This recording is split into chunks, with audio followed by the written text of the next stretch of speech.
Well, salutations. Good morning, good afternoon, and or good evening, wherever you may find yourself orientated within this universe, and welcome back to another broadcast. We are Ultrasonic Blur. We hope that you find yourselves well, and if not, we hope whatever is ailing you is easily fixable, and if not, we hope we can at least offer some entertainment in these trying times. As of last week, we were able to finish off our Yu-Gi-Oh! Legacy of the Duelist stuff, and now we are starting back up with a new series. And so what better a series to come back to than perhaps one of our personal favorites in the Ace Attorney series. We are on Ace Attorney 3, as it were, Trials and Tribulations, and judging by how things are working out on the time, if we are looking at our charts and everything correctly, this is almost, but I'll give it about 24 hours or so, about 365 days and a bit, or one rotation, around your celestial body, which is quite interesting and fun. We know that you celebrate some of those things, so yes, it has been one full celestial rotation, which is rather fun. Obviously completely different new parts of space, but we don't need to worry about that. It's relatively, we had some fun stuff, so yes, that's been fun. We'll have some fun with that, hopefully.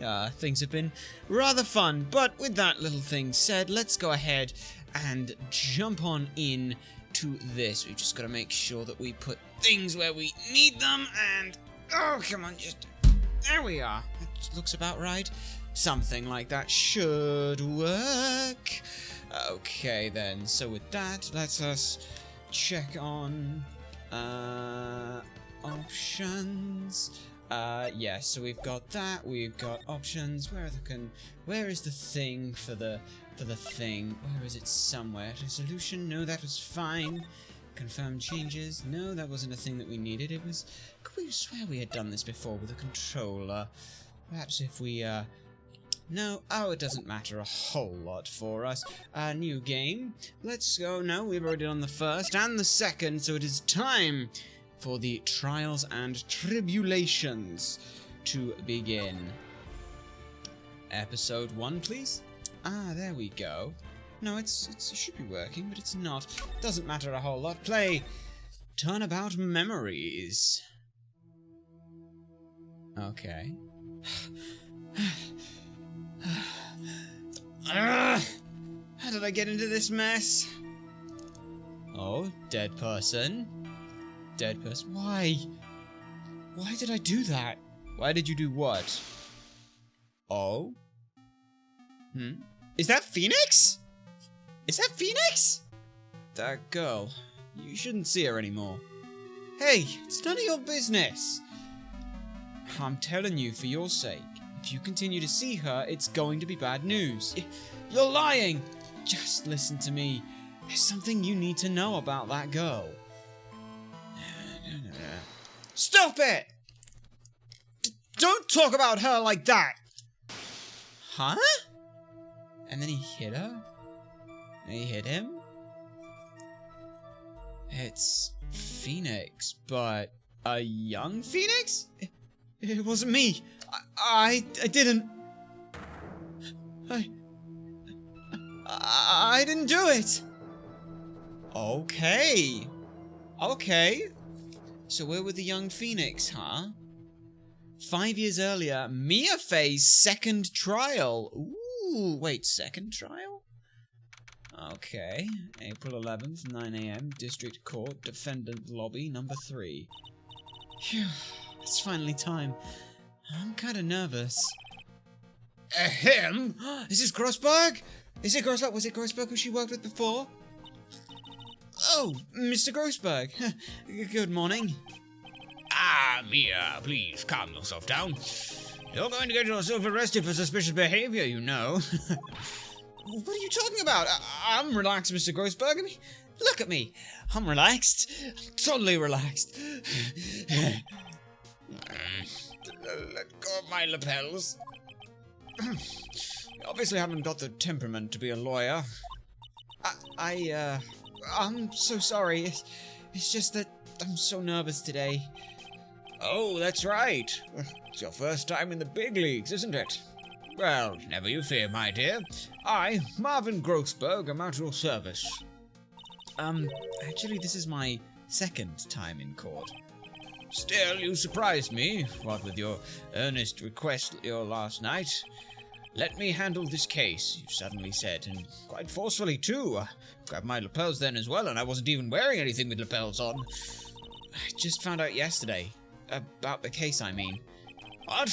And you already learned all the relevant facts? Well, about that, you see... I mean, of course I have, I think. Oh dear. Well, in any case, don't let our clients see you all so nervous. You see the poor young man in the pink sweater over there? That's our client. Ah, it's a young Phoenix. Good morning, everybody. Good morning. Try to keep smiling, Mia. I just wanted to say, I'll give it all I've got. Yep, I'll be fine. It'll be fine, no problem.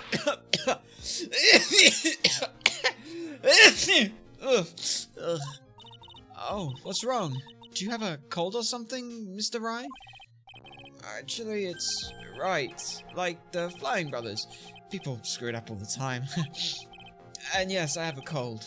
That's what this mask is for. See, look at that! Phoenix being... not trying to be courteous with a mask. I mean, it keeps flying off his face, but nonetheless, he's trying, bless him. My dog says this way, I won't give it to anyone else. Be kind to others, he says. Exactly! How nice of you. Right, Mr. Wright, you have nothing to fear in court today. If you are truly innocent, then I promise I will save you. Please let go of my shirt. That's right. He's the one on trial, not you. He's the one who should be nervous. You need to stay strong for your client, Mia. Okay. My name is Mia Fey. I'm still pretty new at this lawyer thing. The first time I appeared in court was a year ago. Okay. But that trial traumatized me so badly I thought I'd never set foot in another courtroom. It's been 1 year since then, and, well, here I am again. This time, I'm going to win. So you didn't win last time? Ah, interesting. For my client, and for myself. For yourself? Okay. Let's see, April 11th, 10 AM, District Court, courtroom number 2. It's been a while, we have missed this. Let's see if we can remember how to do that. Court is now in session for the trial of Phoenix Wright. The defense is ready, Your Honor. The prosecution is ready, Your Honor. The defense today is Miss Mia Fey, was it? Yes, Your Honor. Is there a problem? I was under the impression that Marvin Grossberg was to be leading the defense. Yes, well, you see, Mr. Grossberg had, a bit of an emergency. Emergency? But isn't that him standing right there next to you? Yes, well... You're just a rookie. Are you sure you can really handle this? Don't let him scare you, Mia. Give him your toughest look. Of course, Your Honor. I think. Well, Mr. Payne, your opening statement, please. Well. I can't believe a veteran like me has to spend his time babysitting a new defense lawyer. Don't worry, little girl. It'll all be over soon. Was that all about? Was he trying to trash talk me? Now then, I'd like to proceed with a summary of events on the day in question. The incident occurred on the campus of Ivy University. The murder victim was a student named Doug Swallow. He was a fourth-year student studying pharmacology. Sounds like he was a very bright young man. Yes, well, next we have a photo taken at the scene of the crime. Oh, shit. Students discovered the scene shortly after the murder. They found the victim's body and the defendant, who had obviously bungled his getaway. They then called the police. That certainly makes the defendant look very suspicious indeed. Very well, guilty. The court accepts this photo into the record as evidence. Crime photo. Alright, not bad, not bad. By the way, Yeah, it's just, I can't quite tell the cause of death from this photograph. Your reputation for sagacity is well earned, Your Honor. The truth is that the victim died a rather unusual death. An unusual death? What do you mean, Mr. Payne? Well, perhaps the defense would like to take this question? A A simple question. I thought I might loosen you up a bit. Please change that wording. I am a genteel man, if you will. A what? Stand up to him, Mia. Show him what you're made of. Perfect opportunity. Well, what was it? The cause. Go on. Please say you know at least that much. I'm so sorry. I didn't get a chance to read through the whole file. Some of the file. Any of the... I didn't read the file. Oh, my hemorrhoids are beginning to act up. Now, see here. The details of the case are filed under the court record. But you knew that already, didn't you? Yes, the court record. I think I can see that by pressing tab. That we can, indeed. So, Doug's autopsy report. Time of death was the 4th of the 9th at 3 p.m. Cause of death was a fatal electric shock. Okay, and let's have a peek at it. Okay. Yeah. Alright. Okay. All the weapons we need can be found in the court record. Take a good hard look at the data there and think carefully before you answer, my dear. Yes, sir. I'll do just that. I've got to stay calm. I can't let that prosecutor get the better of me. Court record. Okay, let's take a look. Now then, would the attorney for the defense please answer the question? What was the cause of death? Asphyxiation, electrocution, or hypothermia? It was electrocution. According to the court record, it was a fatal electric shock. In other words, electrocution. Electrocution? But how could such a thing have happened?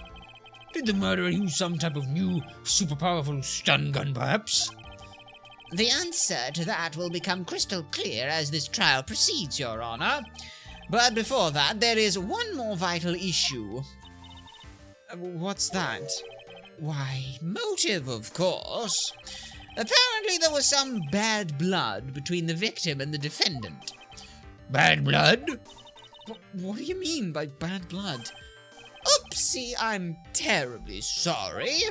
You're the defense attorney, so you must know all about it, of course. I shouldn't be stealing your spotlight like this. I really don't like this guy's smug attitude. Yeah, he doesn't get any better, unfortunately. That's Winston Payne for you. Sorry, I've been working on my judge impression. I hope you like it. He's one smooth operator, if you catch my drift. They don't call him the rookie killer for nothing, you know. Now then, let's hear from the defense. What is the source of this bad blood between the victim and the defendant? And this time I would like to see some supporting evidence. Evidence? No need to get all worked up over this. As I said, all our weapons can be found in the court record. Find the evidence you need and then shove it in old Greybeard's face. That's not how you spell Grey, by the way, it's G-R-E-Y, Beard's face. Yes, sir. Into old Greybeard's face. Mr. Grossberg, try to set a better example for the young lady, please. It's Silverbeard, thank you. Yeah, evidence isn't the only thing in the court record. People's profiles are there as well. You can toggle between profiles and evidence with tabs, so be sure to go all over it. Now then, let's see what you've got. What was the cause of the bad blood between Phoenix Wright and the victim? It would be in profiles. What profile have we got? A third-year art student in Ivy University, currently has a cold. Victim is a fourth-year student at Ivy University. Phoenix Wright's girlfriend dated the victim Doug Swallow up until 8 months ago. And Winston Payne, 49-year-old. A veteran liar with a little too much confidence. Yes, it is indeed just Dahlia Hawthorne. Nice enough girl, I guess. That's who it is, right? The reason for the bad blood between the two of them was this woman here. Dahlia Hawthorne, is it? Ah, very good, Miss Fay. You seem to have picked up on at least this much. This woman is the girlfriend of the defendant, Phoenix Wright. But up until about 8 months ago, she was with the victim, Mr. Swallow. Clearly, she had some part to play in this story. Interesting choice there. He's done it again. Before the cross-examination starts, he's already got the judge thinking like he wants. Very well, Mr. Payne. Please call your first witness. If it pleases the court, the prosecution would like to call Mr. Phoenix Wright. What? The defendant himself? Well, Miss Fay? That's fine. After all, Mr. Wright is innocent, right? The defense has no objection. Very well. Oh boy, this is gonna go well. The court calls Mr. Phoenix Wright to the witness stand.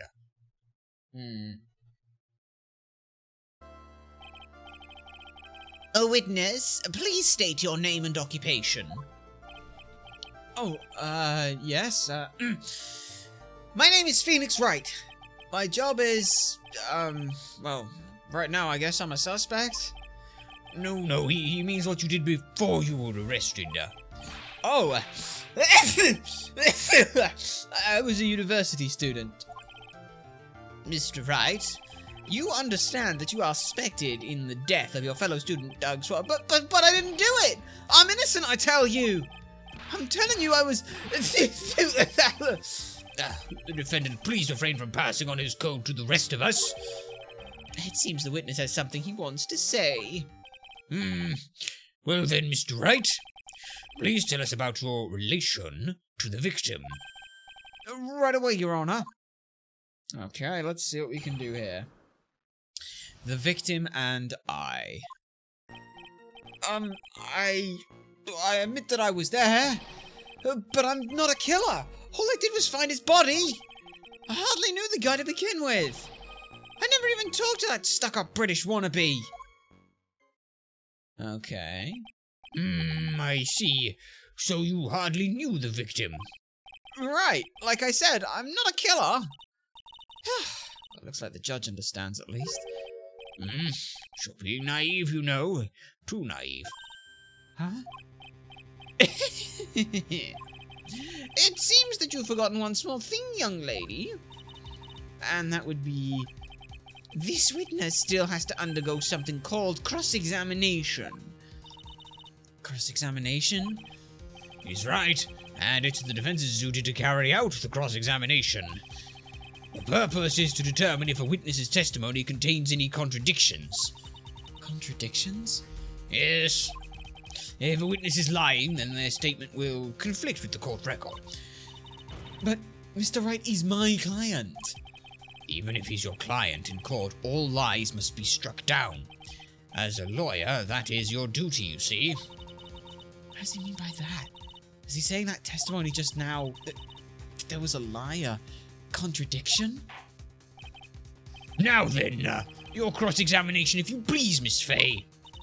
Please, Mr. Wright, tell me you haven't been lying. You wouldn't do that to me, would you? Only if he didn't trust you. The victim and I. Okay, so... I admit that I was there. Alright. When you say there, you mean the place where the victim was murdered? Yeah, well, sort of. The place where something happened anyway.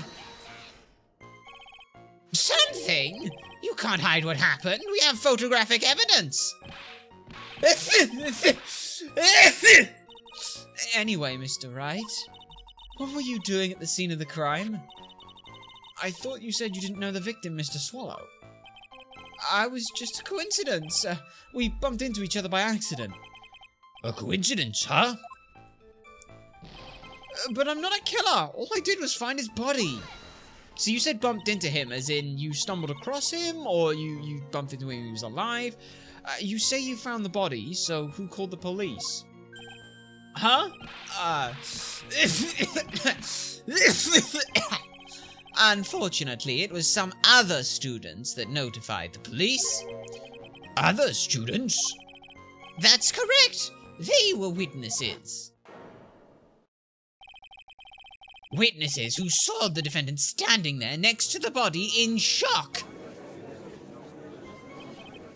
What? Well, is that true, Mr. Wright? Could you stop sneezing every time you're in a bind? Well, it's true that I was pretty shocked when I found the body, but I hardly knew the guy to begin with. So you didn't know his face or even his name, right? Right, no, that is, hang on. So, which is it? Did you know him or not? Now, see here, you can't avoid answering the question by sneezing all day. Well, I guess I did know his name. News to me. Why didn't he tell me that before? Why was it relevant? Oh, I know someone's name. He was a dude on campus. Everyone made fun of him because his name was Doug Swallow. So everyone would always make fun of him about being, gay. That was it. That's not relevant to any of this. I knew his name, but I didn't know his face, so I couldn't attach a name to the face. Or vice versa. I heard he used to date Dolly. I heard about it from her. Who is this Dolly Your Honor, we meant that... never mind. Ah, yes, that would be the defendant's lover, Miss Dahlia Hawthorne. Oh, I see. Young love. So bittersweet. But that's all I knew about him! Yeah. I never even talked to that stuck-up British wannabe! Okay. Mr. Wright, you stated the following in your testimony. I hardly knew the guy to begin with. But that's right! Why would I even... But that doesn't sound right. If you hardly knew him, then why would you say that the victim was a stuck-up British wannabe?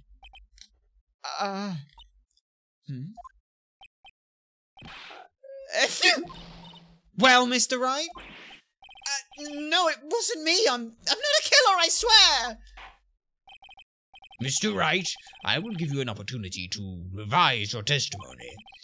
How is it that you knew the victim was, as you so put it, a British wannabe? Yes, well...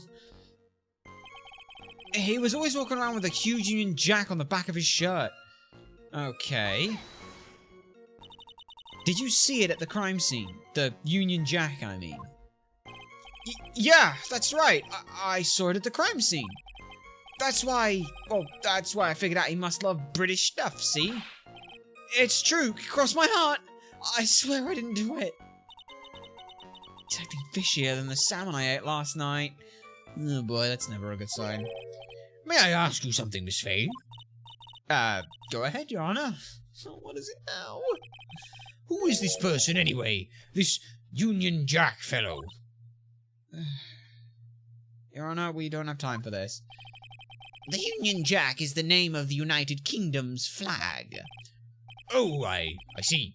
So you mean like the stars and stripes, right? As usual, Your Honor, your insight astounds me. Hey, something just occurred to me. Isn't there something strange about this bit just now? Yeah, there is a contradiction here. Mr. Grossberg? Quickly now, show that boy you mean business. With evidence, I mean. Okay, Mia, check the court record carefully. Well, my dear, do you think you can manage on your own from this point? Yeah, I can handle myself, I'm good. 1 year ago, I was in a courtroom just like this. I can do it. I can handle this myself. Mustn't try to bite off more than you can chew, Mia. I'll be fine. I know what I have to do. Remember, you can always press him to get more information. Oh, and one more thing. When you're going to state a contradiction, make sure you present some definitive proof. Alright, Mia. One more time from the very beginning of his testimony. Yeah. Okay. I hardly knew the guy. I never even talked to that stuffy British wannabe. He always walking around with a big Union Jack on the back of his shirt. Let's have a look at something. I would like to have a look at this. Yeah, there is no Union Jack on the back of this shirt. So either it was not on his jacket but his t-shirt, in which case then the jacket was put on afterwards, or it's not. Okay. It's gotta be that. There is no Union Jack on the back of his t-shirt. Or on his shirt. Are you certain you saw the Union Jack? Yeah, I'm sure. It was right there on his back. Miss Fay, is there some point to this line of questioning? Your Honor, please take another look at the crime scene photo. As you can see, there is absolutely nothing on the victim's back. Hey, wait a minute! He's wearing a leather jacket! The Union Jack was on the back of the t-shirt he was wearing. I was under the impression that you accidentally came across the body. But if that really was the case, then you wouldn't know that, would you? You would have no idea what he was wearing underneath that jacket. Unless you saw him at, like, the mess hall earlier that day. Mr. Wright, you've been lying to me. Please forgive me! We, made our client cry. Let him. That pee on the chest doesn't always stand for Phoenix anyway!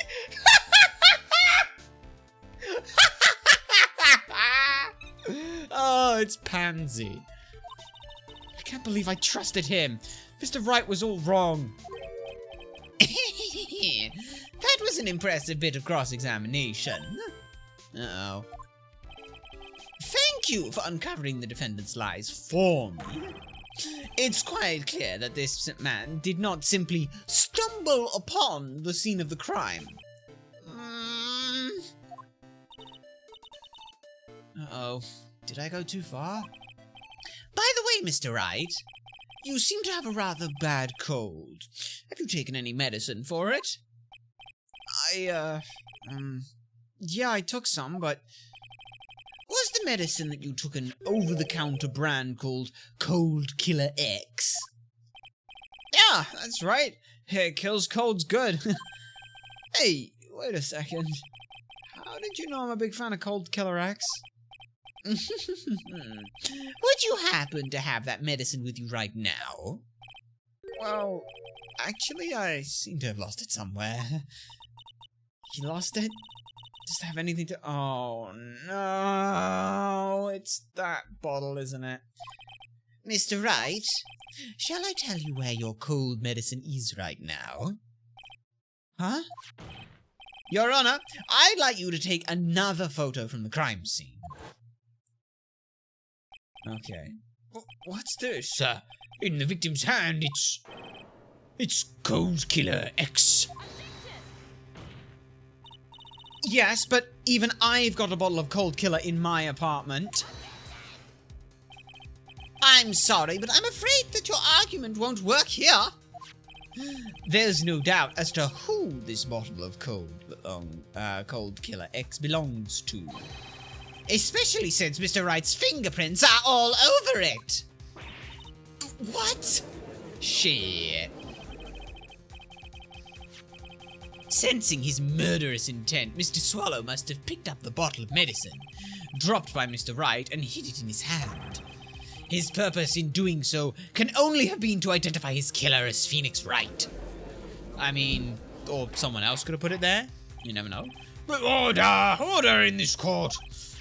Your Honor, I'd like to present this photo and bottle as evidence. Very well. Court will accept them into the record. Alright. Let's see what we can do with that.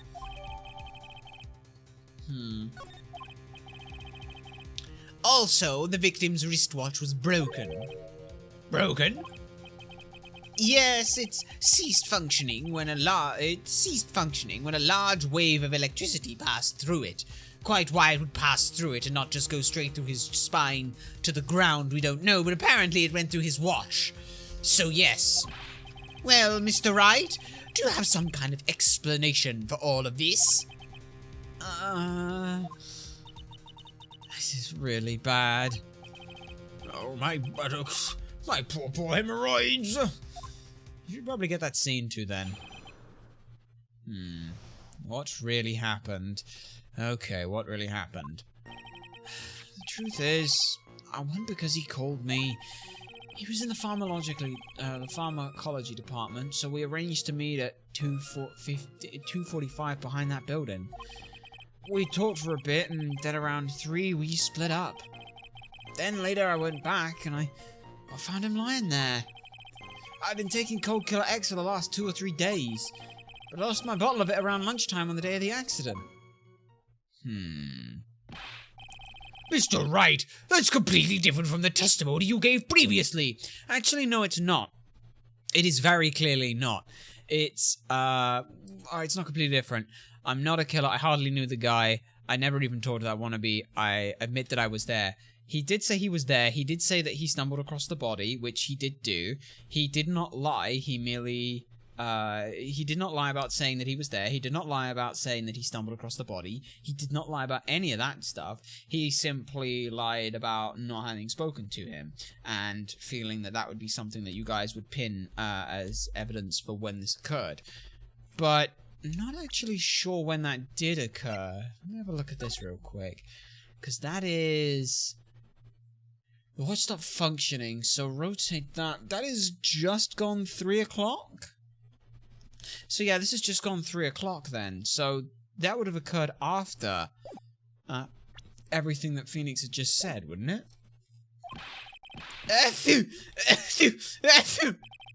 I'm sorry, Your Honor. I was afraid you wouldn't believe the truth. You'll forgive me if I say I hardly find your current testimony any more credible. Miss Faye, please begin your cross-examination. Oh, please, Mr. Wright. Don't tell any more lies. What really happened? The truth is, I went because he called me. Alright. And what did you plan to talk about? Had you ever met the victim before then? That's an important question. A good one, no. No, never! But that day he called me up and told me he wanted to talk. Something about Dolly? And this Dolly person is... That's my, it's kind of embarrassing. She's my, sweetheart. Oh, what was that for me, Oh, I'm so sorry. I just felt like slapping something all of a sudden. Dahlia Hawthorne was also the lover of the murder victim, Doug Swallow. Before she met Mr. Wright, that is. So it was one of those nasty love triangles, I see. No, if it was an amicable break between Doug and Dahlia, then it was fine. He was in the pharmacology department, so we agreed to meet at 2:45 behind that building. Was it Mr. Swallow who indicated that you should meet at 2:45? Yeah, we were both there right on time. You said the victim was in the pharmacology department, correct? Yeah, he was studying how to manufacture and improve pharmaceuticals. Everyone called him the alchemist of IVU. An alchemist? I see. I gotta admit, it was a little suspicious. He had a whole laboratory and everything. It was filled with chemicals and strange medicines and run on high-voltage electricities, or machines. Oh, how fascinating. He sounds like he was quite an ambitious young man. What do I do? Maybe I should ask him for some more details? Let's ask about the timing of the meeting. Why not? So you are absolutely certain that you met at 2:45, right? Yeah, pretty sure. That's the time class ends. But they're always doing experiments, so it doesn't matter that much. Experiments? Yeah, those pharmacology guys are always in the lab whipping up something. Well, it looks like he's right about the time anyway. Witness, let's just go on with your testimony. No. I want to know about the other one as well. I want to know the other one as well. Pharmacology department. Let me have a look at the other one. Yeah, let's just get through that real quick. I want to know about the pharmacology department. I was wondering if you could tell us a bit more about the pharmacology department. Well, okay, sure, though I don't know all that much about it. A little bit earlier in your testimony, you said something interesting. You said the department uses strange machines that run on high-voltage electricity. Well, that's right, and they sure do look dangerous. They use non-standard voltages, so there are high-voltage cables everywhere. High voltage cables. Yeah! There were electrical poles set up all around the building. The high voltage cables run overhead around the roof. Finally, I think we're getting somewhere. We talked for a bit, and then at around 3 we split up. So, what were you talking about in there? You know, maybe we should hang out again sometime. Maybe we should hang out again sometime? Hang out again sometime? I wish that were true. Yeah. Then later I went back and found him lying there. Okay. So, you say that you went back. Yeah, that's where I found the body. Yes, but why did you go back in the first place? Weren't you angry with him? Well, that's right, I was. Then why, Mr. Wright, why did you go back there? I thought maybe we could make up. Hmm?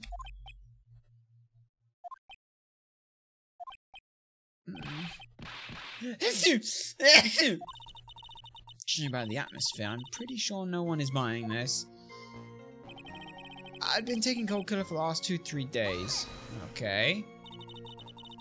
It's rather unusual to catch a cold this time of year, isn't it? Yeah, I always get a little careless when the weather starts to warm up. I guess I shouldn't sleep with the window open this early in spring, huh? I suppose common sense is not always common. So, did anyone else know that you were taking cold medicine? Well, I always took one after meals, so I'm pretty sure all my friends knew about it. But I lost my bottle around lunchtime on the day of the accident. On the day of the accident, what did you do for lunch? Huh? What does that have to do with anything? You can never be too sure. I always eat with Dolly. Just the two of us. So she was the only other person who would have known that you'd have taken it after your meals? Dolly's homemade lunches are just the greatest. I mean, the omelets are magically delicious. Ouch! Why did you punch me in the jaw? Oh, I'm so sorry. I just felt like hurting something all of a sudden. Isn't it cute aggression? That what that is? That cute aggression where you see something incredibly cute and you just want to destroy it? I think that's enough for now, for Mr. Grossberg's sake. So the defendant and the victim met at approximately the time of death. And then the defendant returned to the scene for some unknown reason. I'm not entirely convinced by his explanation about the medicine bottle either. Let me be frank here, Mr. Wright. Your testimony cannot be trusted. What do you mean? I knew it was too much work for a little girl. Huh? However, there is one mystery that still remains. There is, Your Honor. How the murder was carried out, of course. Just how was the victim electrocuted? I don't believe the murder weapon has been produced yet, correct? Well, that is... You are correct, Your Honor. I mean, it's fairly obvious. So how exactly was Mr. Swallow killed? He was struck by lightning. No, because he'd have the, Actually, no, I wonder if he would have the markings on his body. Depends whether or not he would, because they don't last super long.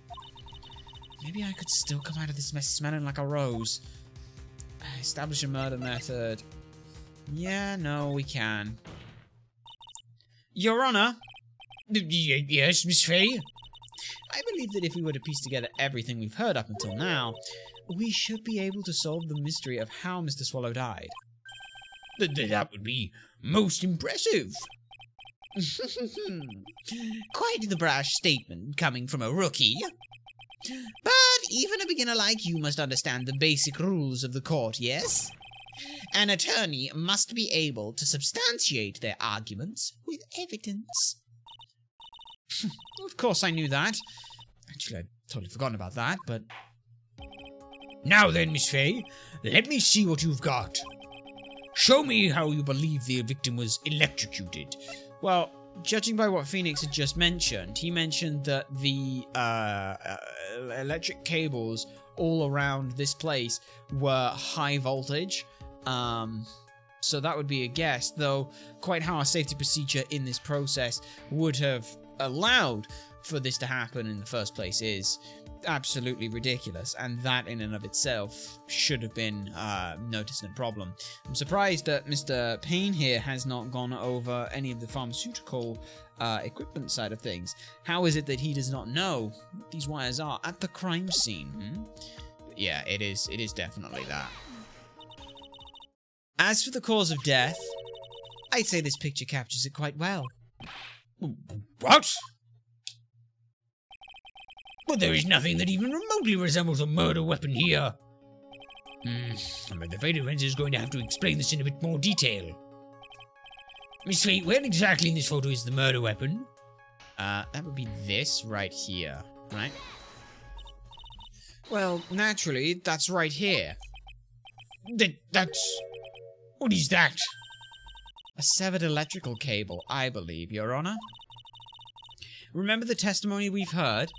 The machines in the pharmacology students use in their experiments require high voltage. And because of that, there are special high voltage cables strung up everywhere.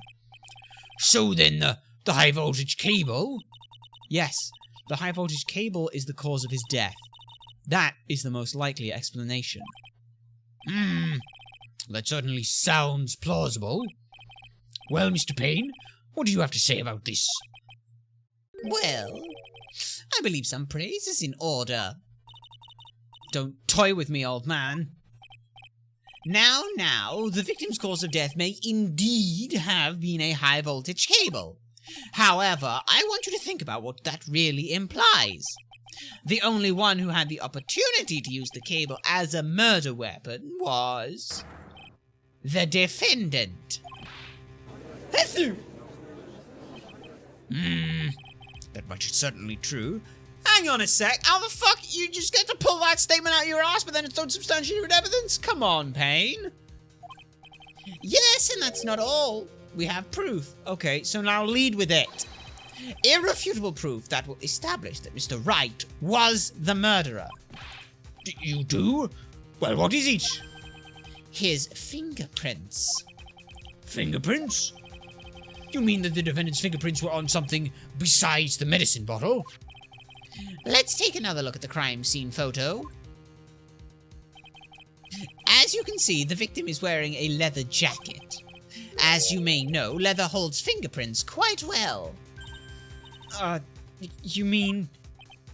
Yes, it was quite clearly imprinted on the chest area of the victim's jacket. The palm print of the defendant's very own hand. What? Oh, fuck's sake, Phoenix. I can only think of one way Mr. Wright could have left a print like that. Intent on murder, he squarely pushed the victim towards the severed electrical cable.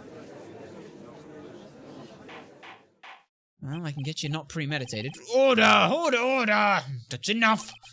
I think we can conclude that there is no reason to continue with this cross-examination. Stick a fork in us. We're done. Mr. Grossberg, my hemorrhoids never lie. The show is over, Mia. I knew that boy was guilty the first time I saw him. No, you're wrong. Mr. Wright is innocent. No further evidence is required to convince me of this man's guilt. Your Honor, At this time, I am prepared to render a verdict in this case.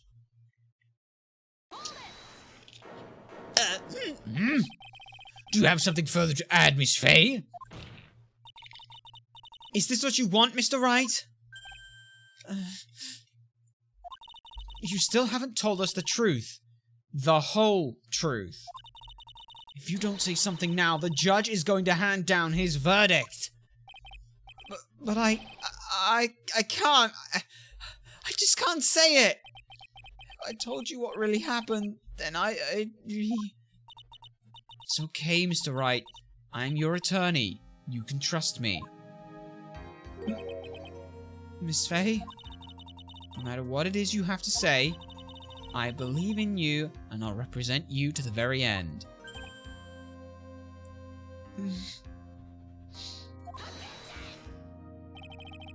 We've already established the defendant's guilt. There's no further need for him to say anything. Oh, wait a minute, Mr. Wright. I'll tell you what really happened. But I've already told you, Mr. Wright. There is no need for further... I did it. I admit it. I pushed him. It's my fault. My fault that Doug Swallow is dead.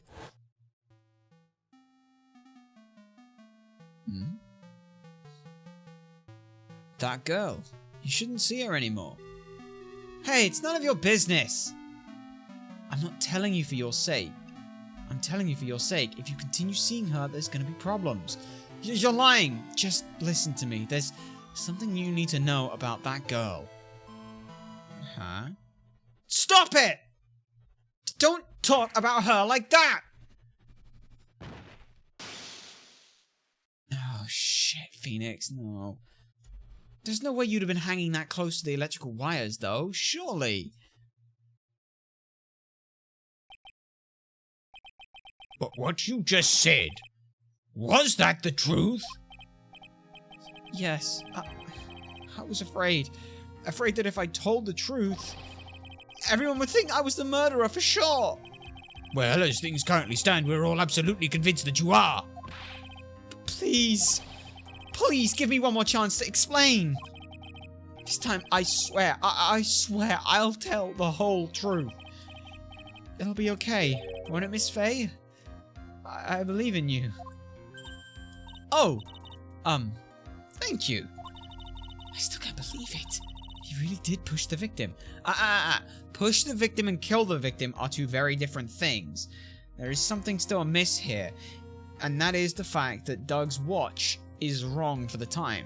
You said that you went back after you left a little while, like you met up at like 2:45. Did you spend half an hour talking with him before you lost your temper? I don't think so, because there's a half an hour difference in time for things here that's still not accounted for. It feels like my hemorrhoids are doing the Harlem Shake. What the hell is the Harlem Shake? When I pushed the victim. That guy, he was talking bad about Dolly. Okay. I lost my temper and gave him a shove. At that moment, I heard some kind of loud noise. A little while after I left, I started to get worried. So I went back, but he was just lying there, dead.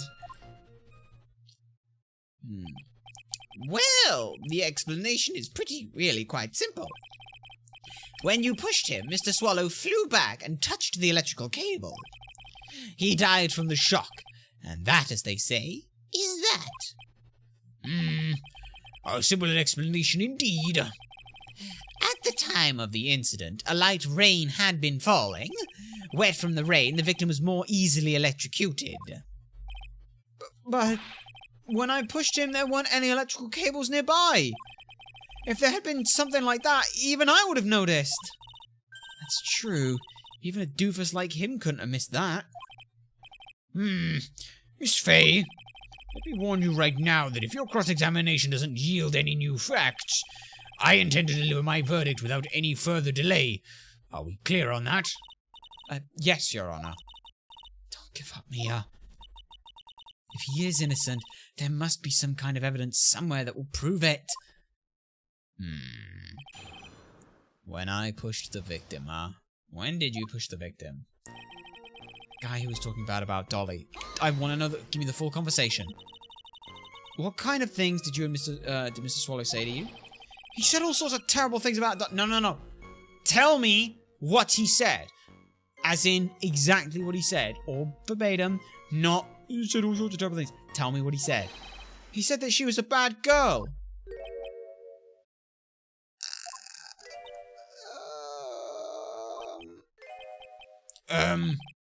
Is that all? Yep.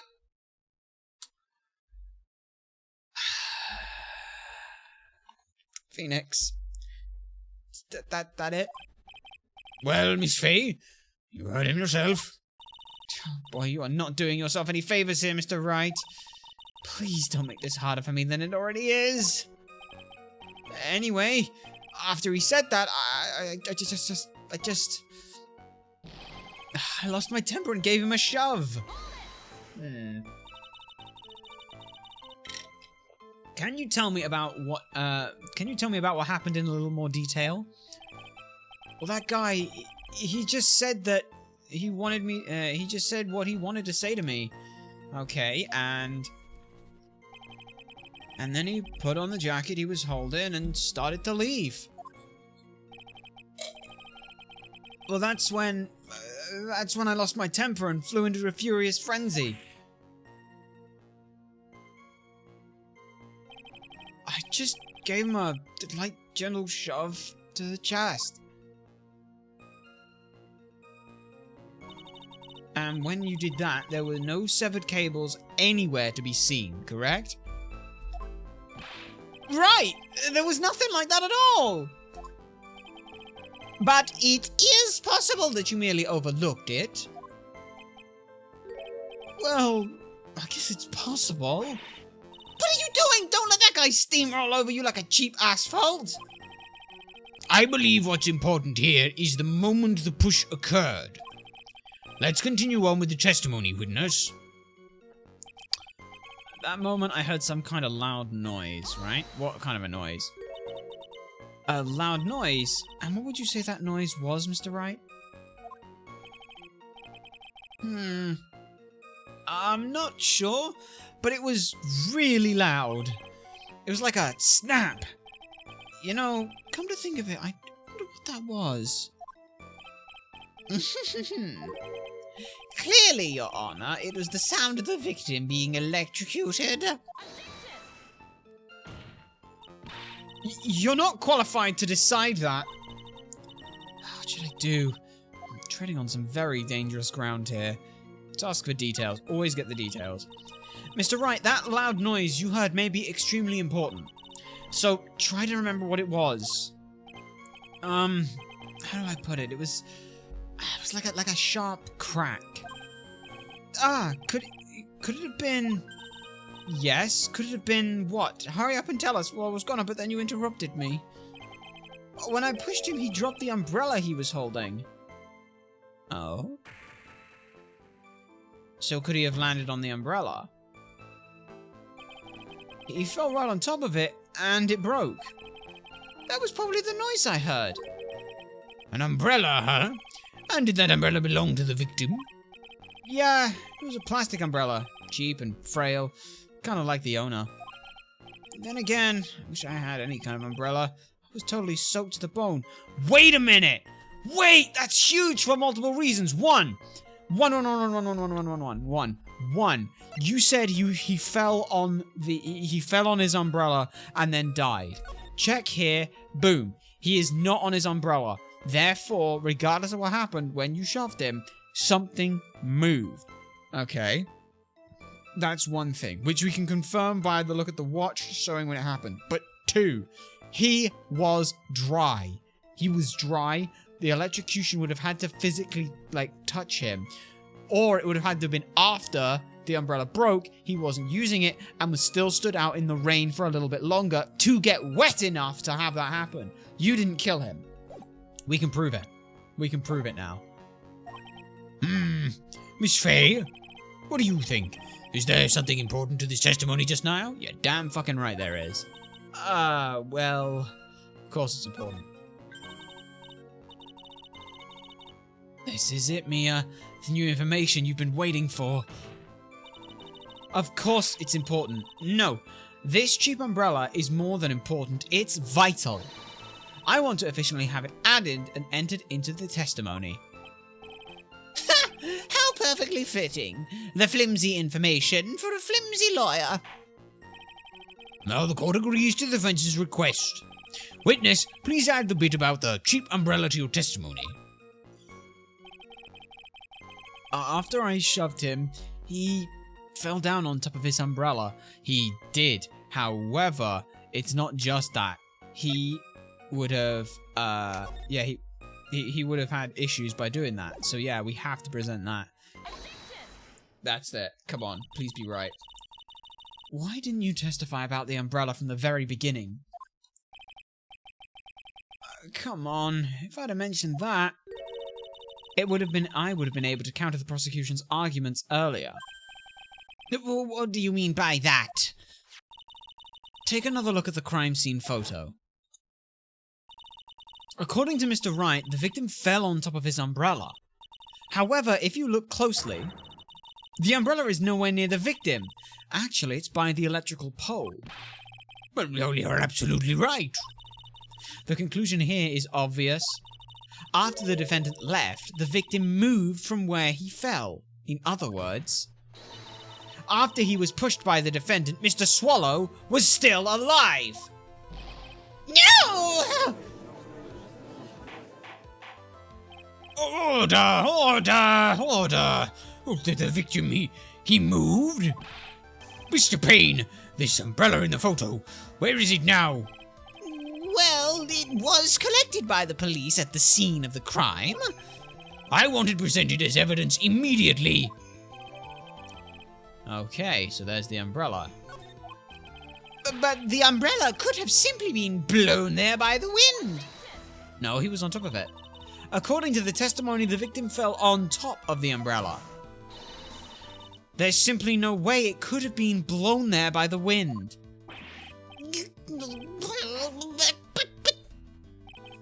I know this matter of the umbrella seems relatively trivial, but as long as the smallest doubt remains, I cannot render final judgment.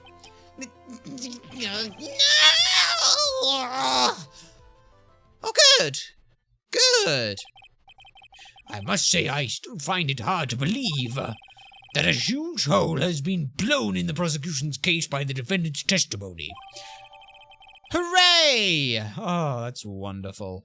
So glad that that's happened, and how it has happened. Well done, Mia.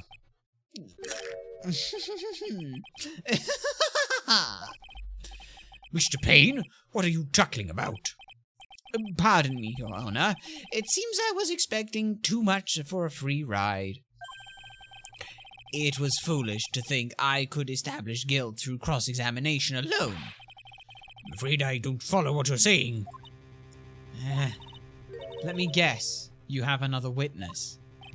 Exactly. And this witness's testimony will be incontrovertible. Well, who is this witness? Miss Dahlia Hawthorne. Okay. Dahlia Hawthorne? You don't mean this Dolly? I do, Your Honor. The defendant's very own lover is a witness to the whole thing. That's right. She was at the scene of the crime when the murder took place. What? Okay. I'm sorry to break the bad news to you, my dear.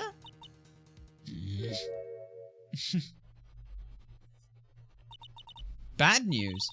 You couldn't be more wrong. Actually, I've been waiting for this. You can't be serious. Mia, what do you mean by that? What do you mean by that?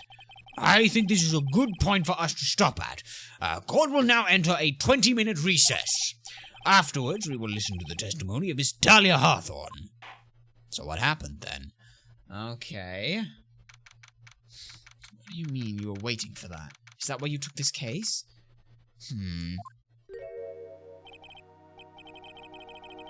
Miss Faye, I'm sorry about what happened back there. It's all right. At least you told us the truth in the end, Mr. Wright. Yeah. So I guess I can start to relax then, huh? Relax, my boy. You can't be serious after hiding such important facts. But the next witness is my Dolly, right? She'll save me. I just know she will. Why do you think that? Huh? What do you mean? She's the love of my life, that's why. Yeah, she's the love of your life. The love of your life? Huh. Would you mind telling me more about you and Miss Dahlia Hawthorne? Sure, no problem. Dolly and I, we first met about 8 months ago right here in this very courthouse. Actually, I'm studying to be a lawyer on the side. Anyway, one day, she and I just bumped into each other in the reading room downstairs. That's why I really think it was fate that brought us together.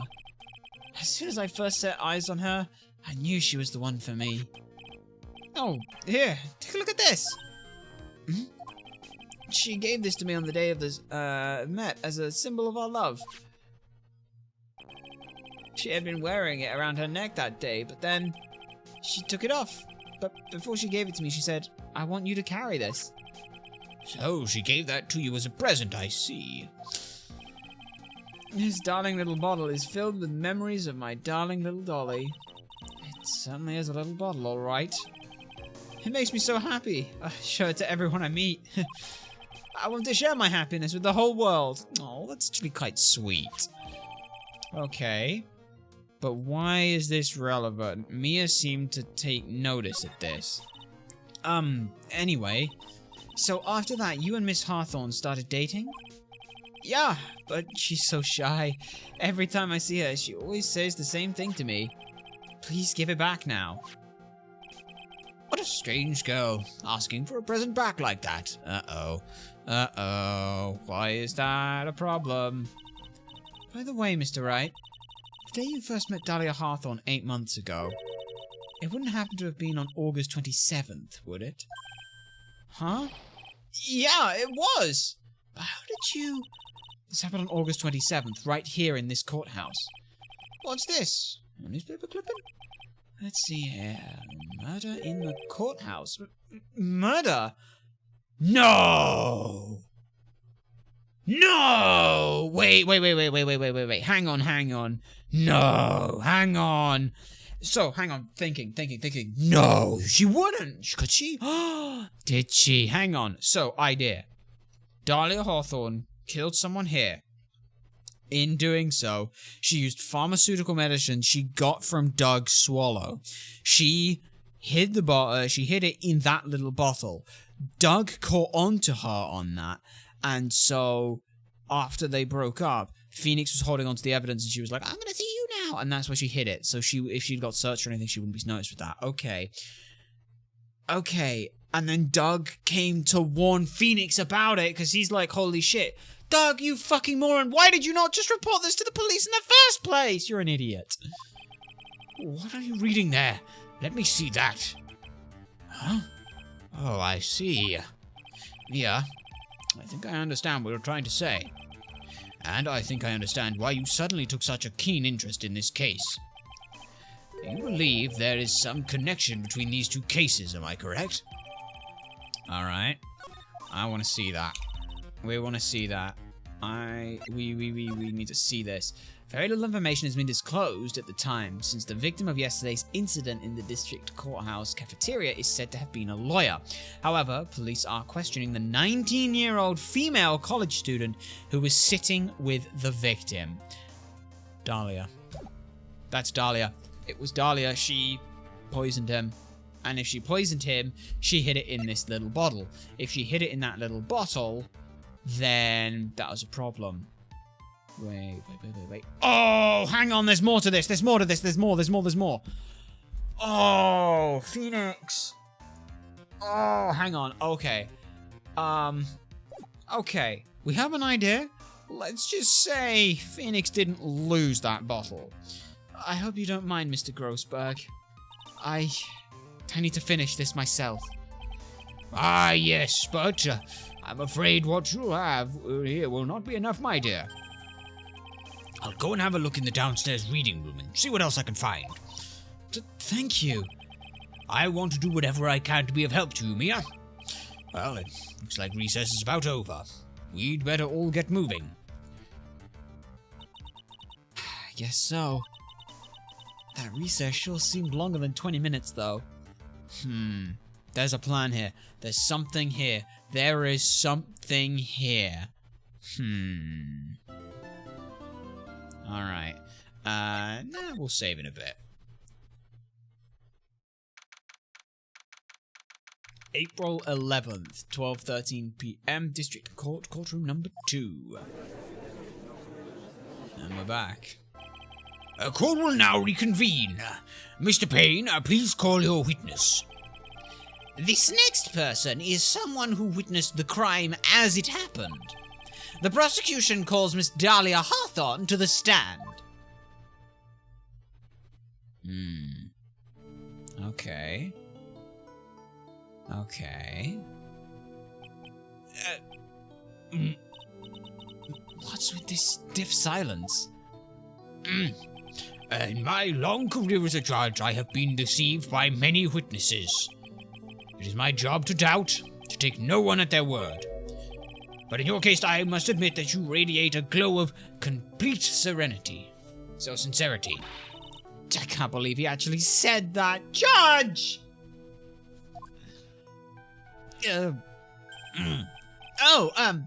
Now then, witness, could you please state your full name? Don't worry, sweetie. There's no need to be nervous. If anyone says anything rude, you can be sure I'll cut them right down to size. And I will bash them with my gavel. I love how they look straight at me when they say that. Thank you for calming my nerves. You were all so nice. I almost feel right at home. Not at all. It was nothing. If we may move on now, what is your full name and occupation? My name is Dahlia Hawthorne.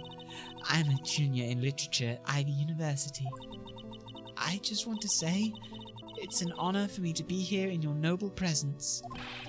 The honor is all mine. No, the honor is all mine. Well, we know whose milkshake brings all the boys to the yard. Sir? Is there something I can help you with? Just go on and say what it is, whatever it is that's on your mind. I'm sure there must be some kind of mistake. Feeny wouldn't kill anyone. I just know it. Yes, I can see why you'd say that.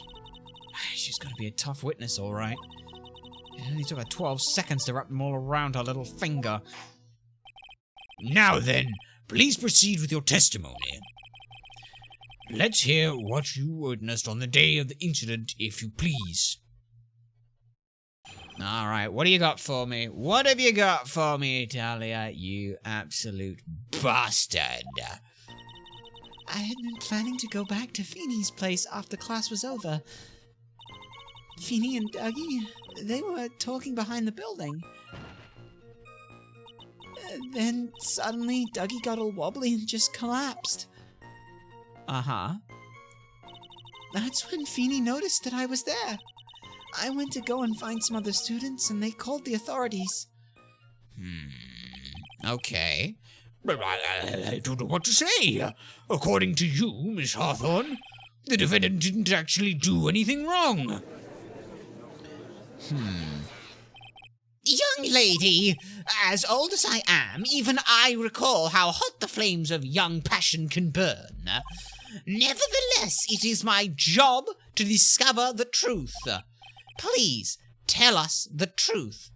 Objection, you're badgering the witness. Leading the witness. But I would never. That's more than enough, witness. I won't allow this to continue.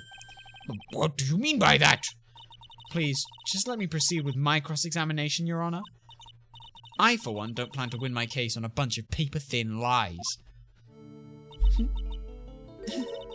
You haven't changed a bit, Mia Fey. Yeah, you fucking know each other.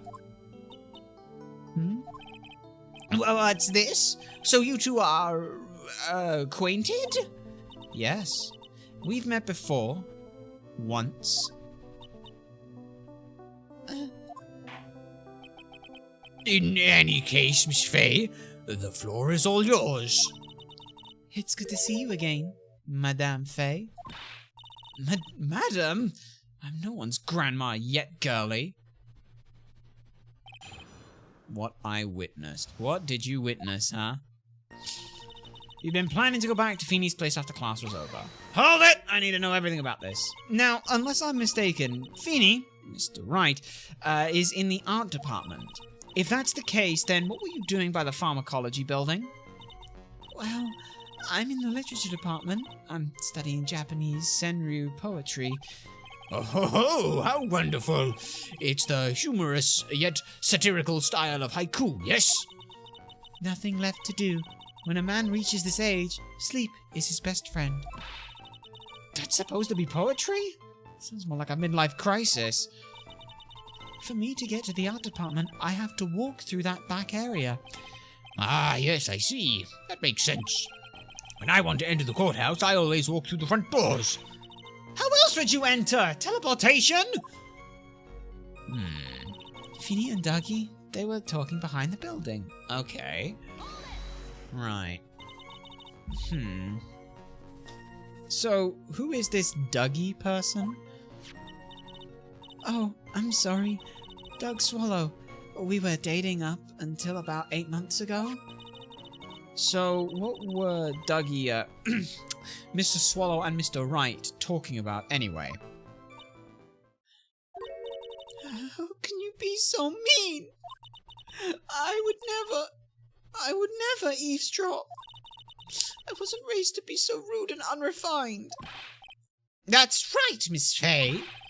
Don't drag the witness down to your level. Why am I being demonized here? Please, go on. What did you see next? Okay, so she has some interest in what they were talking about. It's the one thing she wouldn't answer about. If she'd have, like, here's the thing. If she'd have said, I couldn't make out what they were saying, it was still windy, I was too far away, she could have said that, but she actively chose not to lie and instead not answer. What is wrong with you? And suddenly, Dougie got all wobbly and just collapsed. Okay. Are you saying that the victim just collapsed on his own? Yes? In other words, the defendant never touched the victim, is that right? I was watching the whole time. Feeny never did a thing to Dougie. If I press it for no good reason, I just know the judge will get angry with me. What should I do about her testimony just now? Oh, no. She said, that was a problem. There was a problem. Feeble lies are not very becoming, Miss Hawthorne. So let's drop them, shall we? What? I would never.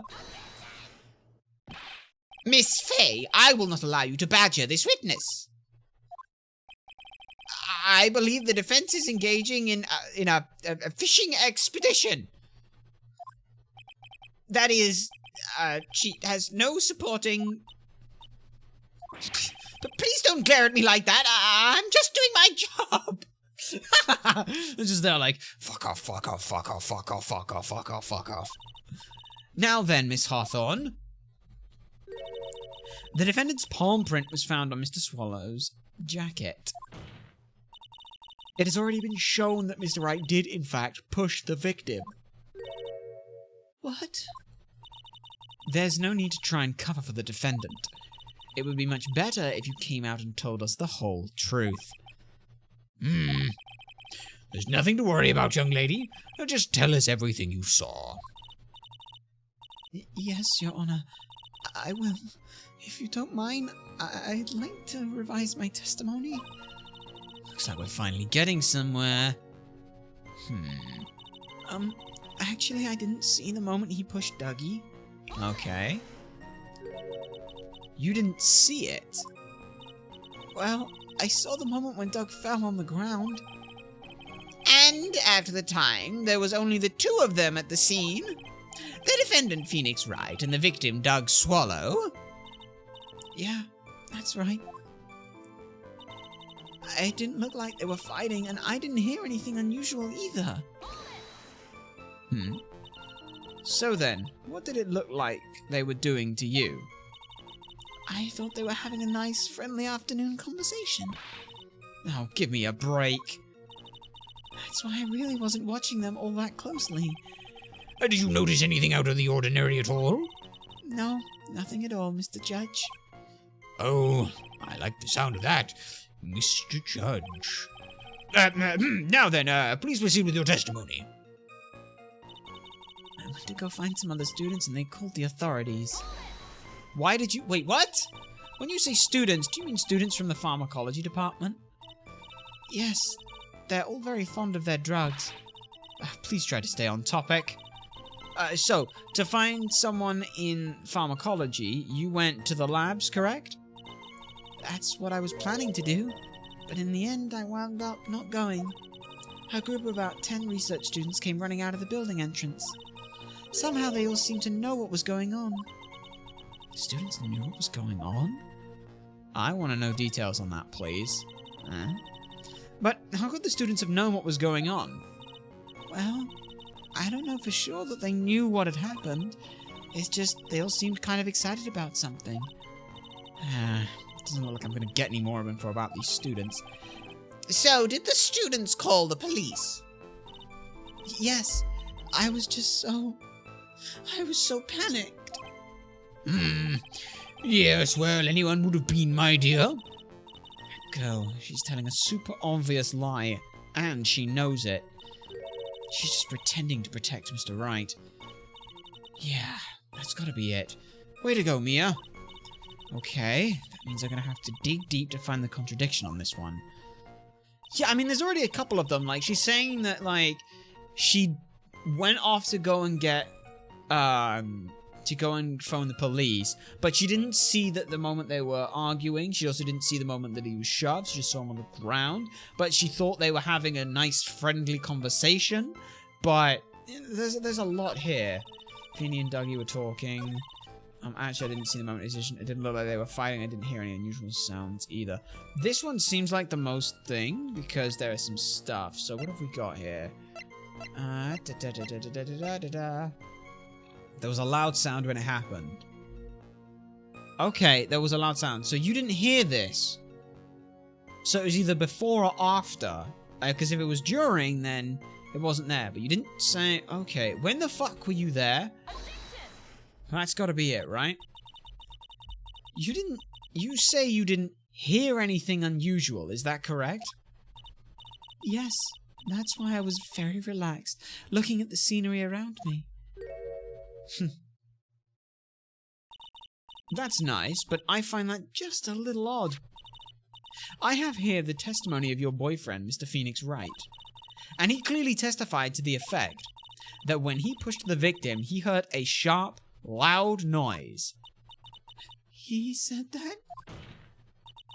If you were really that close with the two of them, why didn't you hear this noise as well? Well, maybe the noise just wasn't all that memorable. Nope. But according to Mr. Wright's testimony, it was a sharp noise like a snap. There's no way a noise like that could fail to make an impression. Yeah! May I have a moment to answer? By all means, yes. I know the reason why I didn't hear the noise. You see, the truth is, I had my headphones on, and I was listening to music at the time. Headphones? You mean that both of your ears were covered? The rain was just beginning to let up, but it seemed as though Thor wasn't ready for his fun to come to an end yet. So the sky continued to flash and rumble. Thunder and lightning, huh? Yes, I'm afraid of the sound of thunder, so I put my headphones on to block it out. Well, Your Honor, as you can see, there weren't any contradictions in her testimony after all. Wait a sec, Mia. The testimony just now.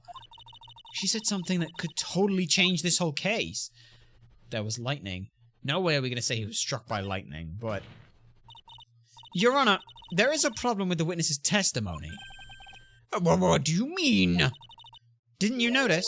She said there was lightning, correct? Please tell me we're not going to try and say that there was lightning going on. There's no way that that would have been there. Yes, what about it? Well, lightning is actually a large discharge of electrical... No, it doesn't work like that. Now is not the time for a science lesson, Miss Fay. Yes, Your Honor. Anyway, since the cause of death was electrocution, isn't it possible that the victim died from being hit by a bolt of lightning?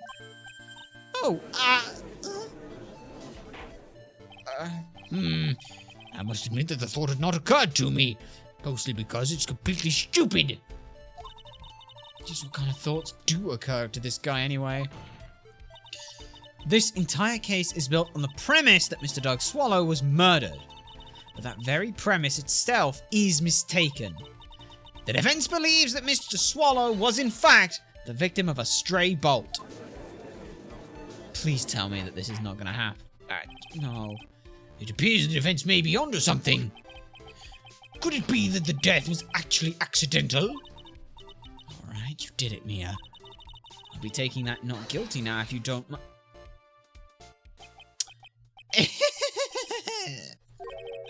I'm hurt that you have such a low opinion of me, Miss Fay.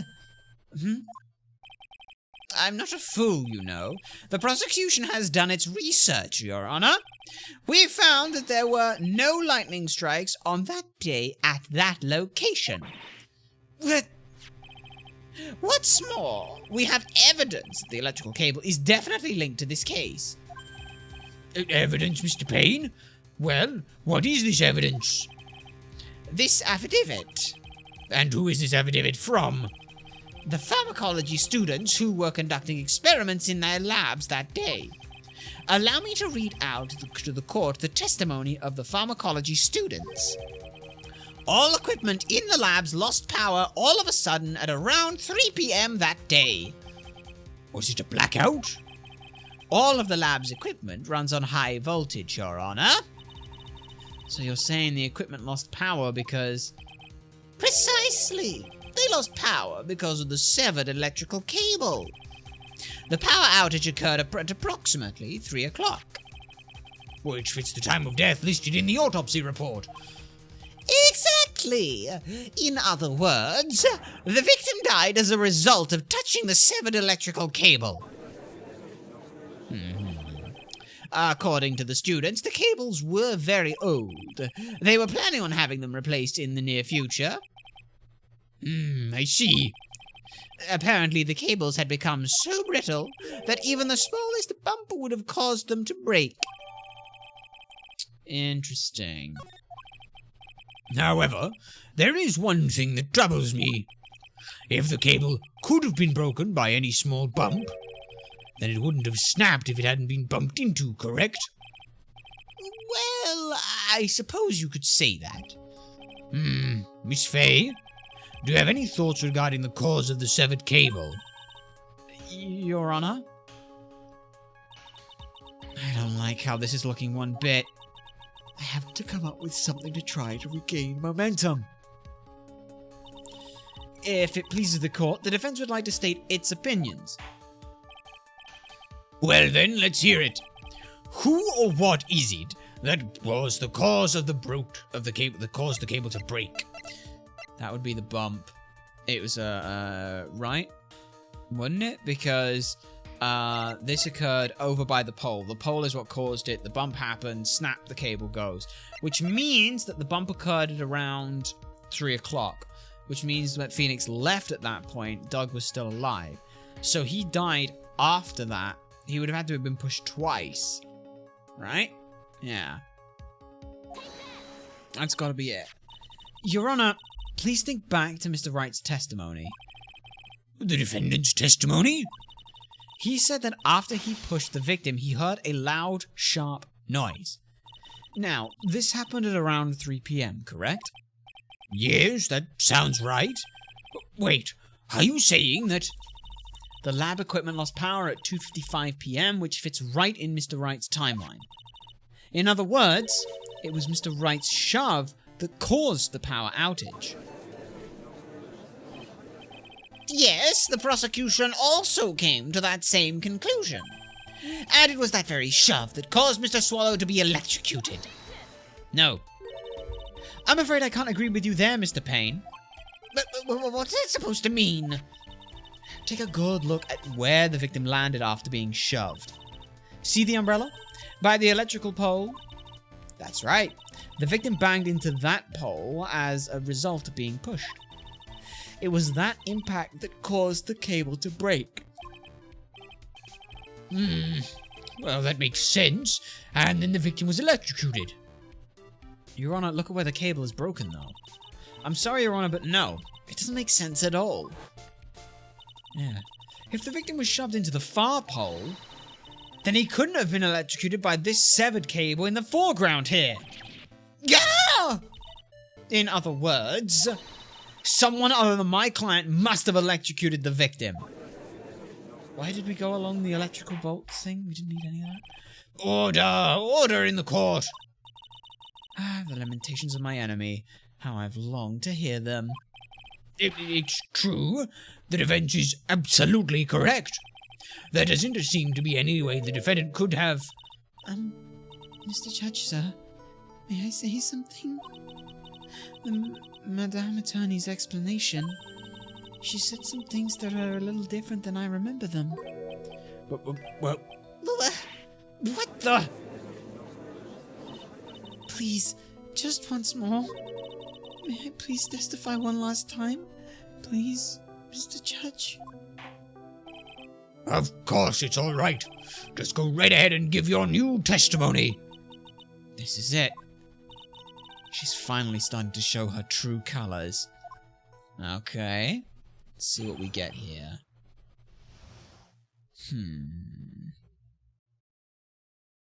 The truth is, Feeney pushed him twice. The first time was into the electrical pole. That's when the cable broke. Then Dougie tried his best to run away from him, but Feeney caught up and crashed into him from behind. The cable snapping and Dougie being electrocuted, it all occurred in less than a minute. Did it now? Did it now, indeed. So after being shoved, the victim got up and tried to run away? And that's when the defendant pushed him for the second time. I'm so sorry, Feeney, but I just have to tell the truth. Am I doing the right thing? Am I, Mr. Judge? Of course you are, my dear. As painful as it may seem, you are. Now then, Miss Fay, you may proceed with your cross-examination. Alrighty then. What I witnessed part 2.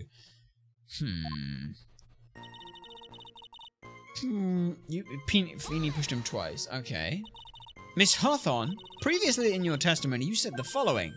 Actually, I didn't see the moment he pushed Dougie. I know. I'm sorry. I wanted to protect Feeney. So that's why you basically lied to the court?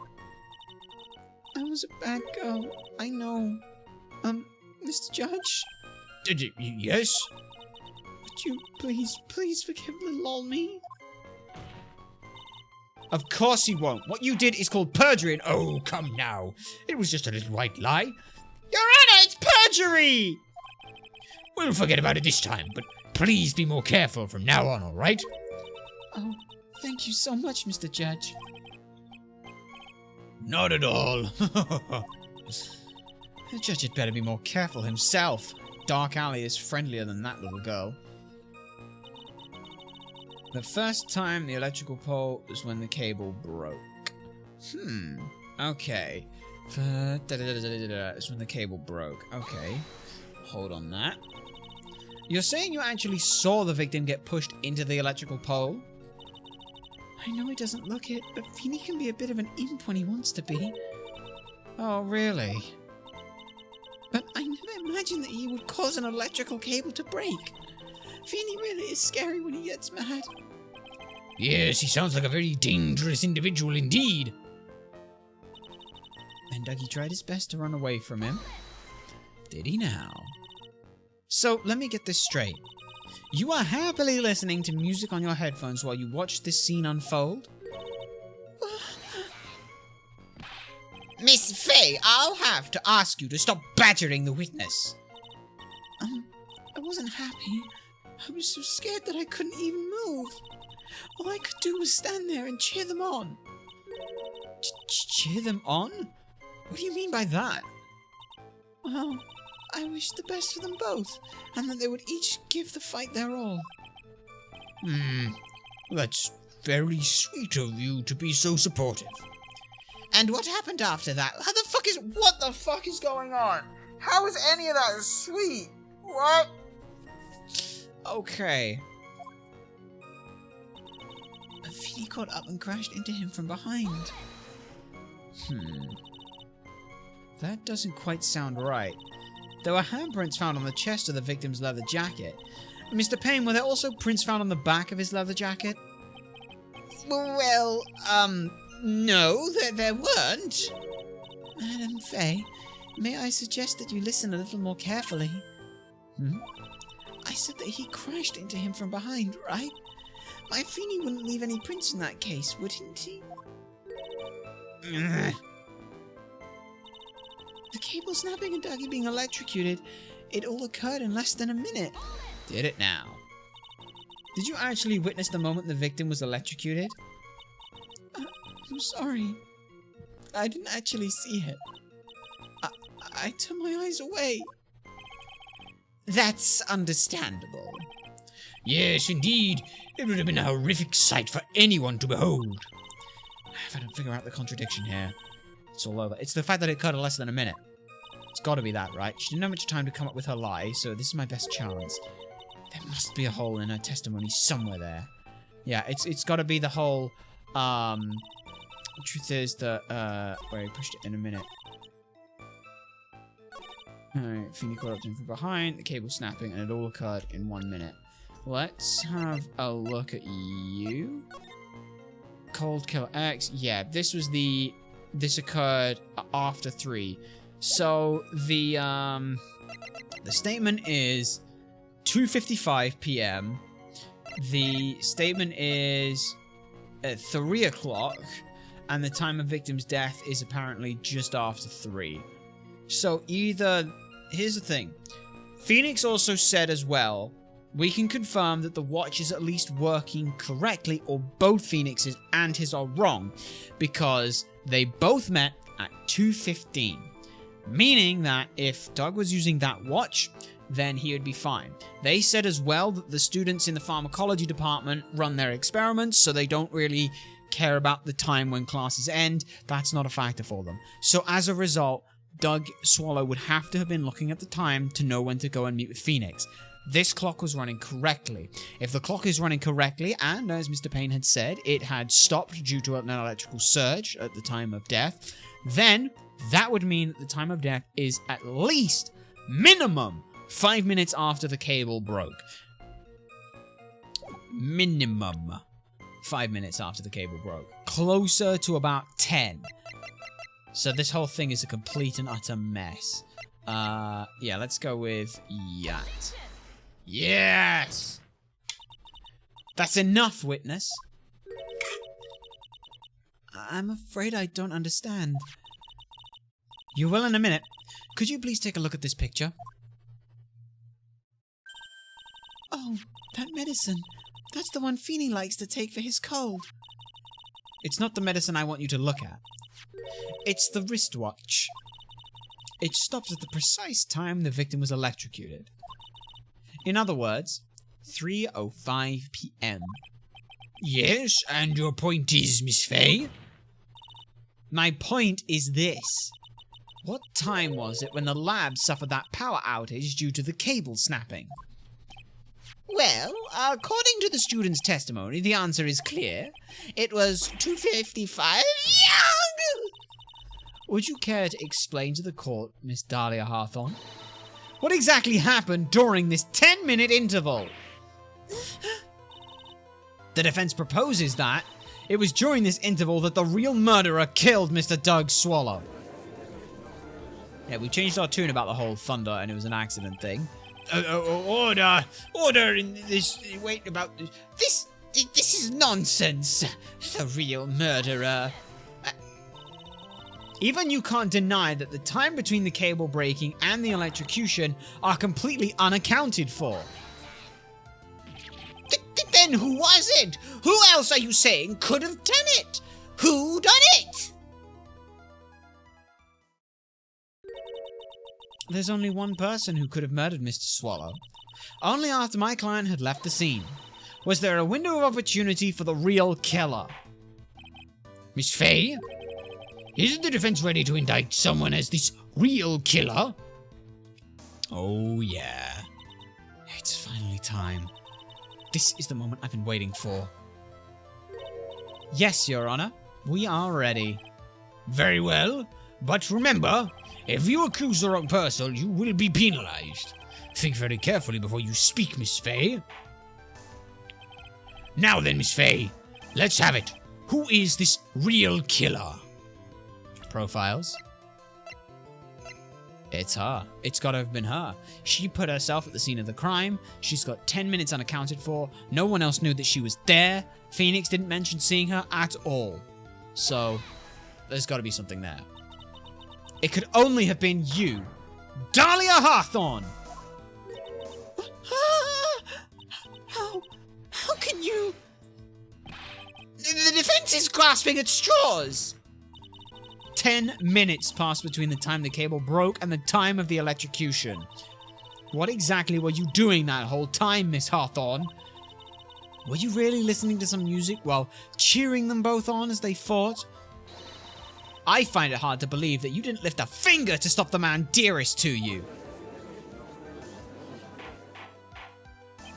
Order, Miss Fay. I mean, why, that is to say... Miss Hawthorne, I believe that you did witness the two men fighting on that day. However, after Mr. Wright pushed the victim and subsequently left the scene, it was you who pushed Mr. Swallow to his death by your very own hands. How can you say something so mean, Madame Fay? I didn't do anything. Miss Fay, this is a very serious matter that you...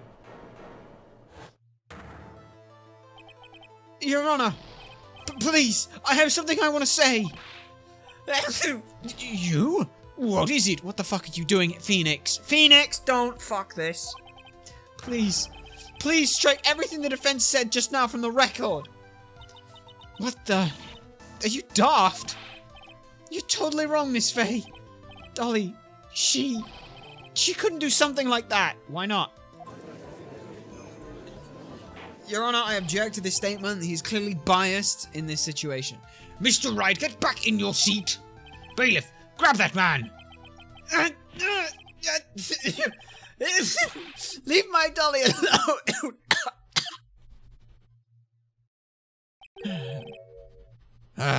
That boy. He's gotten himself in way over his head. Oh, Mr. Grossberg, you're back. It seems I've arrived just in the nick of time. I found the police report on that incident in your newspaper clipping. Fantastic. What does any of it say? Thank you so much. This is exactly what I was hoping for. Yeah.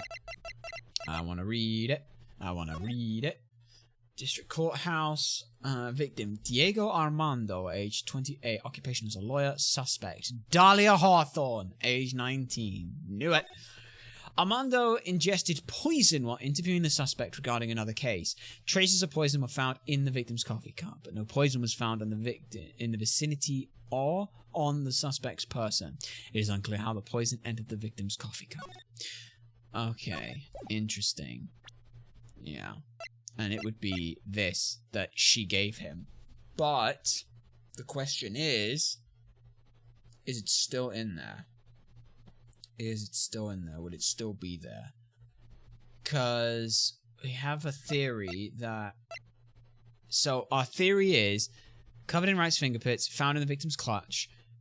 This is a thing where Dahlia Hawthorne wanted to get rid of both of them. She only wanted to get rid of Doug originally because Doug...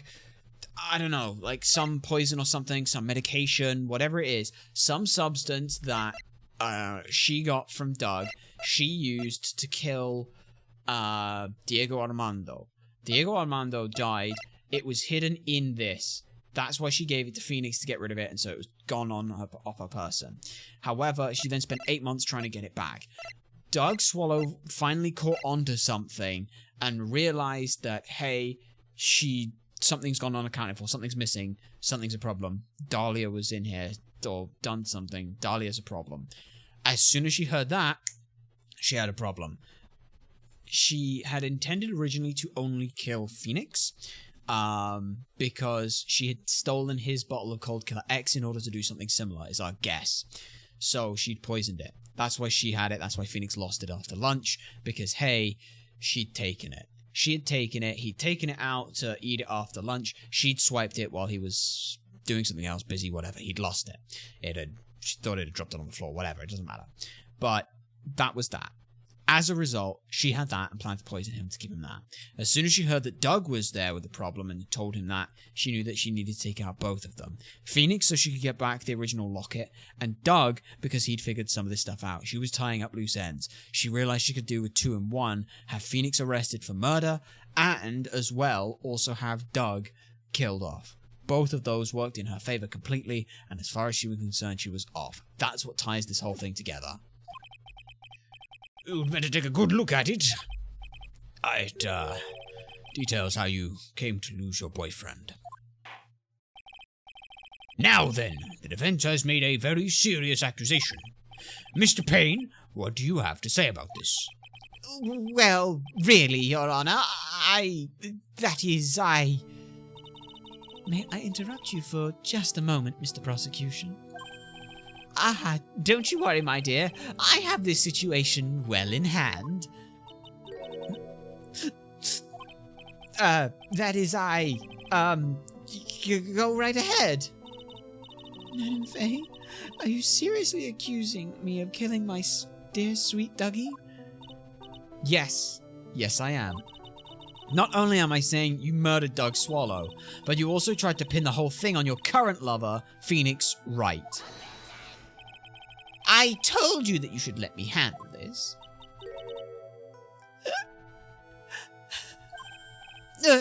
Sorry, please go ahead. How can you say that? I'm absolutely devoted to my dear Feeny. The notion that I would try to frame him is ludicrous. This is all just too much for my poor little me to bear. I believe the girl is trying to ask what on earth her motive would be. The answer to that lies somewhere in this police report. It must. 8 months ago, an incident occurred in the basement cafeteria of this building. And then that same day, the two of them accidentally meet. Your Honor, the defense requests further testimony from Miss Dahlia Hawthorne. Further testimony? What about? About the events of the day when she first met the defendant, Mr. Phoenix Wright. What could that possibly have to do with this case? The witness claims that she has no reason to frame the defendant. Am I correct? Well, I have evidence to suggest that she, in fact, had a very good reason. Very well then. The court grants the defense's request. Young lady, would you mind staying on for just a bit longer? Of course not, Mr. Judge. Get ready for the battle of your life, Dahlia Hawthorne. Alright then. Let's see. I first met my darling Feeny 8 months ago. It's like we were destined to meet in this very courthouse's basement reading room. The moment our eyes met, my heart skipped a beat. We've been going out ever since that fateful day. We're so lovey-wovey, we literally make people sick. It's just jealousy, I think. We're so lovey-dovey, we literally make people sick. I think it's just jealousy, though. Okay. Mr. Wright, do that again and you will be held in contempt of court. And now we enter the final act of our little drama. As we used to say in the days of my youth, go get her, tiger. Though it had a slightly different meaning, but never mind about that. How I first met Feeny. Okay. First met darling Feeny 8 months ago. Talk! Why were you here? So, until that time, you'd been dating Doug Swallow? Yes. I'm a real fool, I know. Letting my emotions change so quickly. I'm ashamed of myself. No, not at all. Look at me. I'm infamous for changing my mind. My critics have even taken to calling me Judge Fickle. Maybe you should look in a different line of work, then. Despite that, however, he always hands down the correct verdict. That's why some people also call him the Great Judgini. It's like we were destined to meet in this very courthouse's basement reading room. You just happened to be in the basement reading room? That what you're saying is destiny? The courthouse's reading room. It's a strange place to meet the love of your life. That's not true, Madame Faye. After all, Feeney was not only an art student, but he was also planning on becoming a lawyer. I'm not talking about him. I'm talking about you, Miss Hawthorne. What was a literature student like you doing in a courthouse reading room?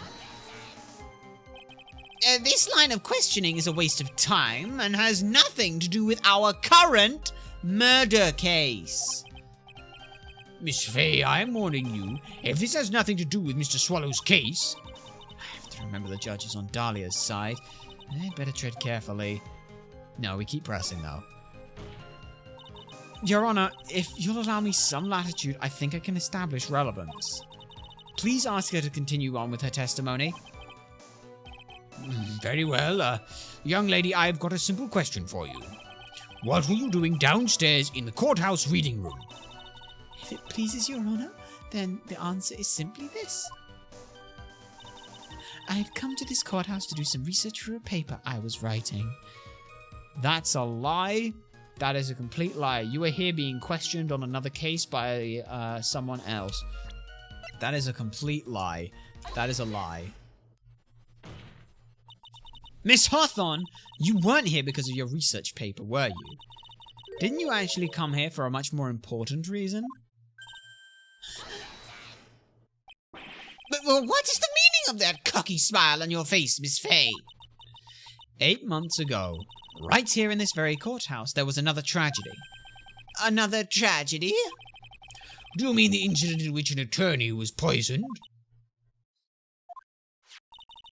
The name of the suspect in that incident is listed here in this report. And that name is Dahlia Hawthorne. What? Dahlia Hawthorne? Yes, the sweetie pie of everyone's eye is Dahlia Hawthorne. She was the prime suspect in a criminal case just 8 months ago. Order. This is unbelievable.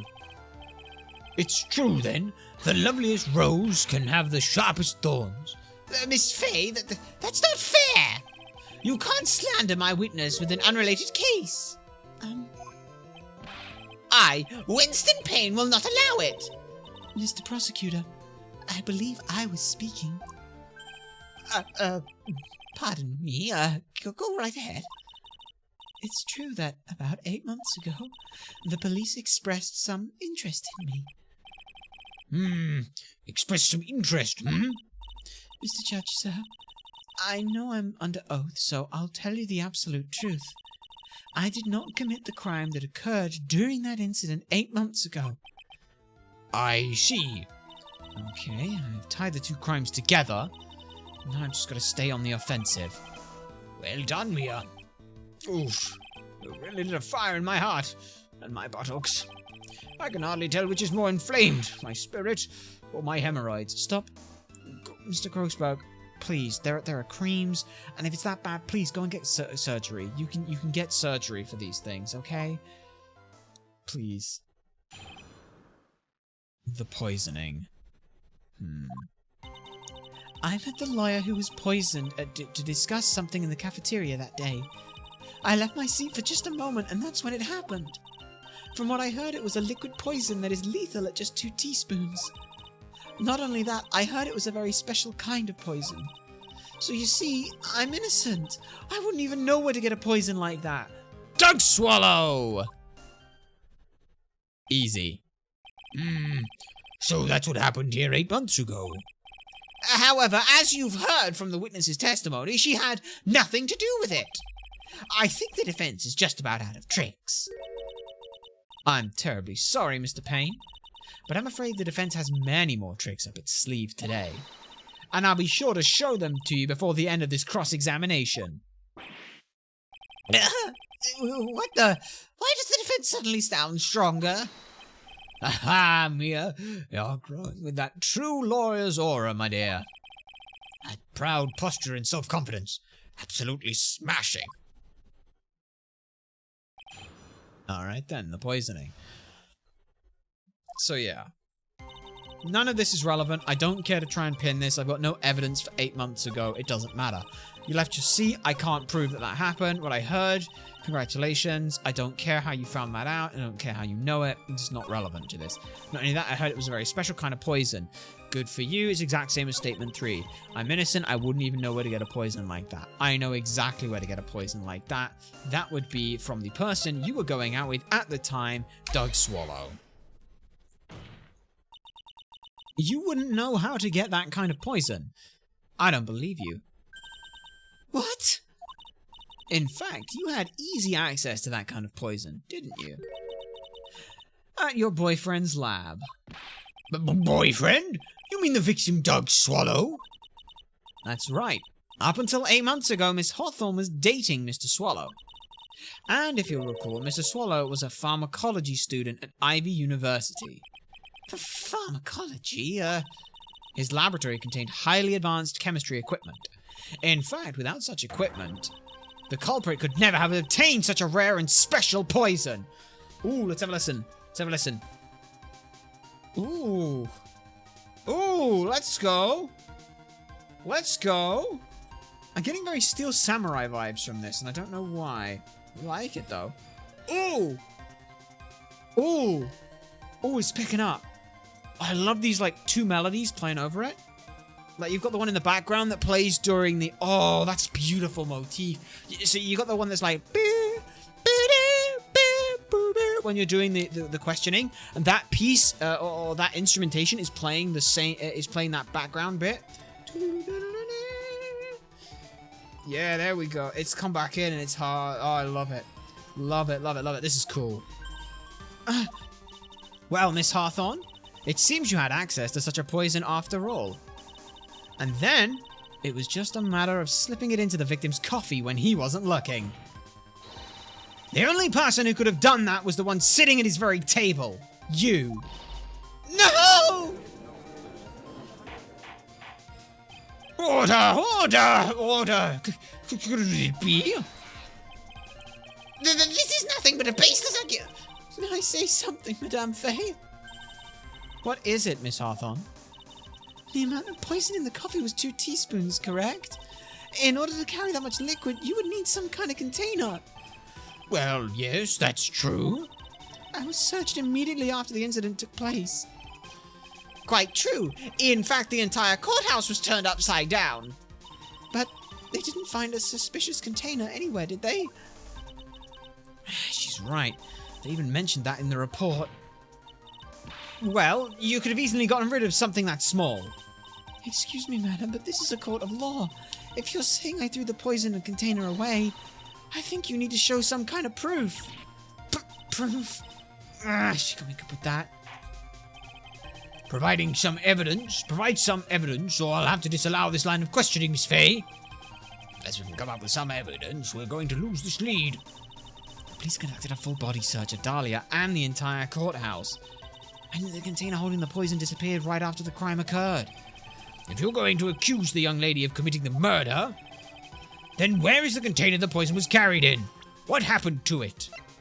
It's this. It's gotta be this. You were forced to get rid of the container in a hurry, weren't you?